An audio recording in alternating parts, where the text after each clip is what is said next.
E o IBGE divulgou hoje o desempenho do setor de serviços. O crescimento foi modesto, de 0,1% na comparação com o mês anterior. Para entender melhor todos esses números, a gente conversa com a nossa analista de economia, Thaís Herédia, aqui no nosso estúdio. Como a gente falou na primeira vez, apesar dos juros elevados e como estão elevados, a economia vai crescer, o país vai crescer mais em 2025, segundo o Ministério da Fazenda, e até o setor de serviços, ok, 0,1, é quase simbólico, mas continua em crescimento, né? É uma contradição com um juro alto, um país que está com juro alto, mostrar crescimento, é isso?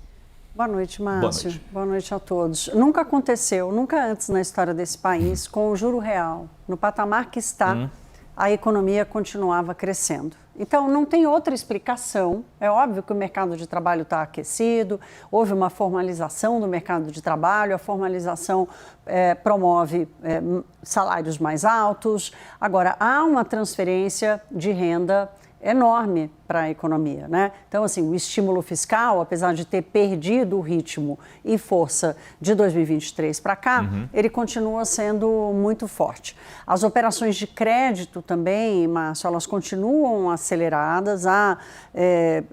O consignado privado está saindo, o consignado do INSS está meio mais devagar, porque a taxa de juros é controlada, mas ainda assim o crédito está crescendo. Vamos dar uma olhada aqui, porque hoje, com a divulgação do resultado de serviços, a gente fecha a leitura sobre a atividade econômica do mês de maio.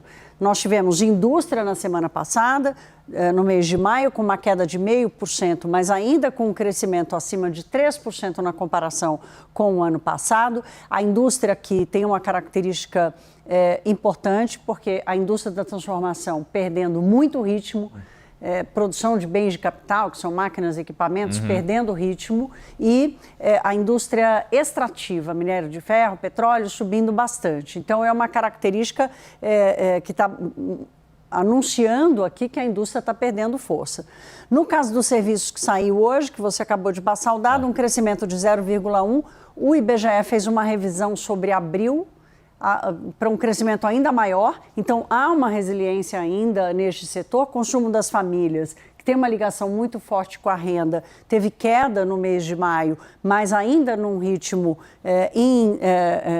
na comparação com 2024, acima de 3,5%.